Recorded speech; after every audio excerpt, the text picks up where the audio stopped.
Well, let's now take a look outside Nigeria, where Iran's Revolutionary Guards have claimed responsibility for striking a U.S. oil tanker in the north of the Persian Gulf. This is the latest Iranian attack on the energy industry in the region. The incident, which has not been independently confirmed, came as the Guards said they had full control of the Strait of Hormuz, which connects the Gulf to the Indian Ocean and is a vital oil and gas transit route. Meanwhile, Iranian Foreign Minister Abbas Araghchi had earlier accused the United States of committing an atrocity by sinking an Iranian Navy ship of Sri Lanka and warned it would bitterly regret, the president said. Now joining me on the news for more insights into the ongoing conflicts involving Israel and the United States against Iran is Saul Sadka, a security analyst and an author. Hello, Saul. Thank you so much for joining us. Saul? Yes, I can hear you. Thank you so much for joining us on the news. All right, so it's day 7 of the war jointly championed by your country and the United States against Iran. What is your assessment of the situation so far? Well, the situation has been dynamic for the past 7 days, as you mentioned. However, I would say at this point, Israel is relaxing its restrictions on public activities. There are now flights arriving back at the airports.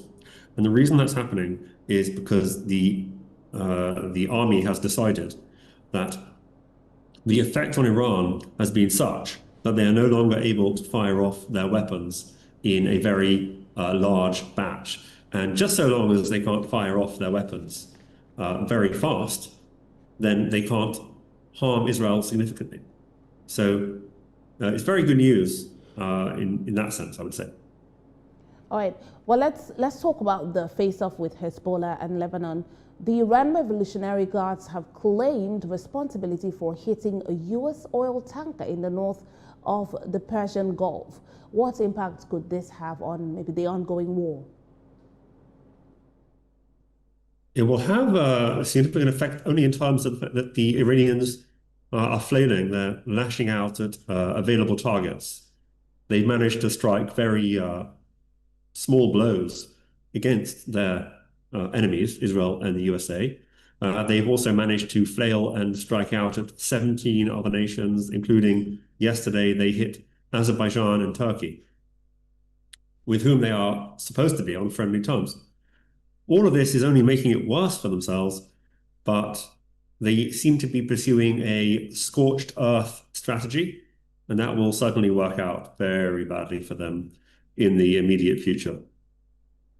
Well, there is the fear that this ongoing war may, or there's a fear that it could lead to a third world war, which everyone is worried about. But what is your take on this? Yeah, so this is the Iranians' only hope, is they can't win on the battlefield. They have no chance. They've lost their entire navy. They've lost their entire air force. They've lost all their air defense. They've lost control of their own airspace. And they've lost their leader and perhaps hundreds of senior generals and officers at this point, in addition to thousands of their top troops. So their losses are staggering. In return, they've managed civilians in Israel and a few civilians around the Gulf and 6 US servicemen. That is their achievement. They managed to knock out a radar dome. As you mentioned, they knocked out a ship carrying oil in the Gulf. This is not a fair fight. This is the most one-sided war perhaps humanity has ever seen. That's how extreme the one-sided nature of this conflict is. And so what can they do? They really, nothing. They are absolutely stuck. They're too late to back down. And where are they going to go from here? They're going to get defeated. They're going to get defeated, and ultimately, whether it happens now or it happens in a year, they will be overthrown by their own people. All right, but in your view, what is the possible way forward? For the Iranians? Yes. Well, what is it? I don't understand the question. What is the way forward for Iran, for the IRGC? Yes. Oh, the IRGC, there is no way forward. They've come to a dead end. They are at the Hitler in the bunker stage of their despicable regime. They've caused the death of millions of people. They've terrorized the region. And they were given a number of ways out over the past years and months, and they refused to take any of them. They failed at every opportunity to walk away from their catastrophic policy failures and come back into the family of nations. They really had to do very minimal things to be a program, but they simply weren't willing to do it.